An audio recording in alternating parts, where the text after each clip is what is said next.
मैं जिस जगह पे इस वक्त मौजूद हूँ, पहाड़ी है बहुत ऊंची, और यहाँ से अगर आप पैदल चल कर जाएंगे तो 800-900 मीटर, ज़्यादा ले लीजिए 1 किलोमीटर की दूरी पर जोशीमठ शुरू है। जोशीमठ वो इलाका जहाँ पर इस वक्त कंस्ट्रक्शन के चलते या और भी तमाम विकासशील नीतियों के चलते जो खबरें आप देख रहे हैं भूस्खलन की, मकानों में दरार की, वो सारी खबरें वहाँ से आ रही हैं।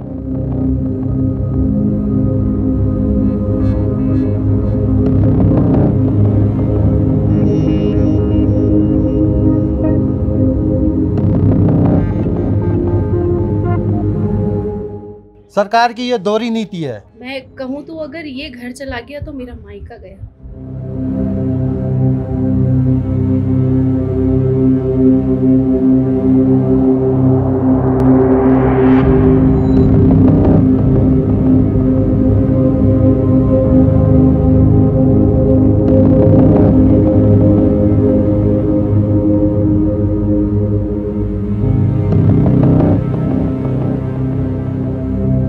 हम होटल टूट रहे हैं तो वो पहले ही कंपनसेशन नहीं दे रहे हैं तो क्या मुआवजा दिया जाए, पहले ही तोड़ रहे हैं। तो आज उनकी बारी है, कल हमारी बारी भी आ सकती है कि तोड़ें। पहले सरकार मानक बनाए कि हम इतना दे रहे हैं।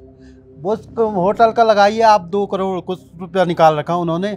बद्रीनाथ में ऐसा ही एक होटल था, उन्होंने 7 करोड़ कुछ रुपया दिया, जबकि इससे उसकी वैल्यूएशन कम थी। बद्रीनाथ में ये तिगुना चौगुना दे सकते थे, क्या यहाँ नहीं दे सकते क्या?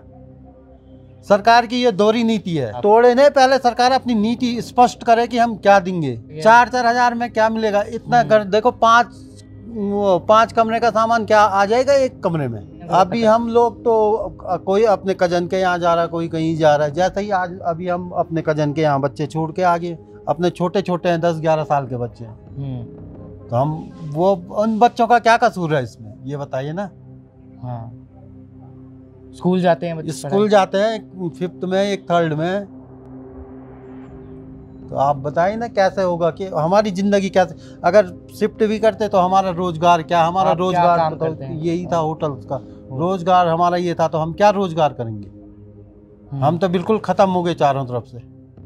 सरकार अपनी एक स्पष्ट नीति बनाए कि क्या करना है, उस हिसाब से काम करें।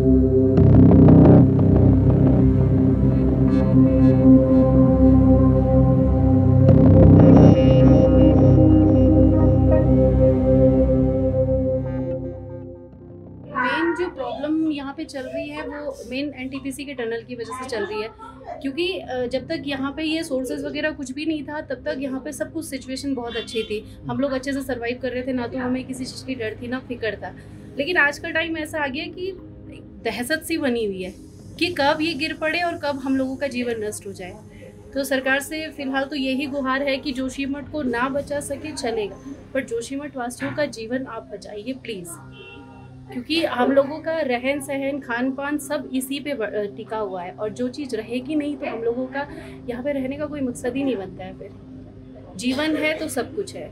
आप बच्चों के मन में दहशत बनी हुई है कि कब क्या हो जाए। सोने का तो कोई मकसद ही नहीं बनता है कि हम सो सके चैन से। यहाँ पे 2 घंटे की झपकी अगर किसी ने ले ली है तो घर का दूसरा जना जगा हुआ है, फिर दूसरा जना आराम करेगा तो तीसरा जना उठा हुआ है। लेकिन किसी एक को जगना जरूरी हो जाता है कि कब क्या हो जाए नहीं पता।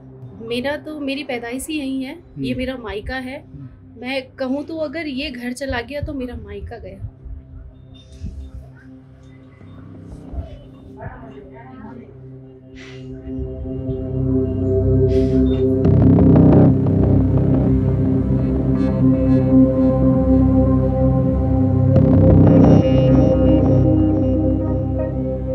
विकास के नाम पर जो कंस्ट्रक्शन हम लोग पहाड़ों में पिछले कई सालों से करते आ रहे हैं, प्रकृति के साथ छेड़छाड़ हम लोग करते आ रहे हैं।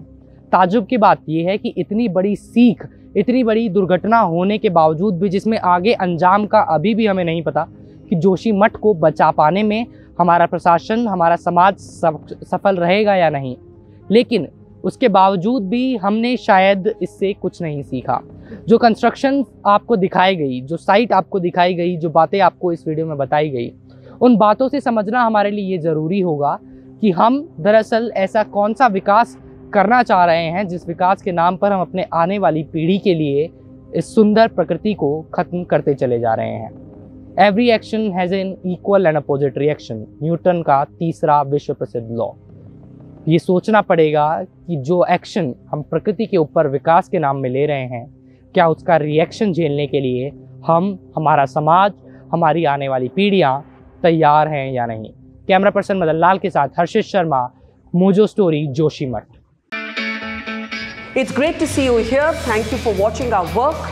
If you haven't subscribed yet, don't forget to click the bell icon and subscribe to Mojo Story and support independent, robust journalism.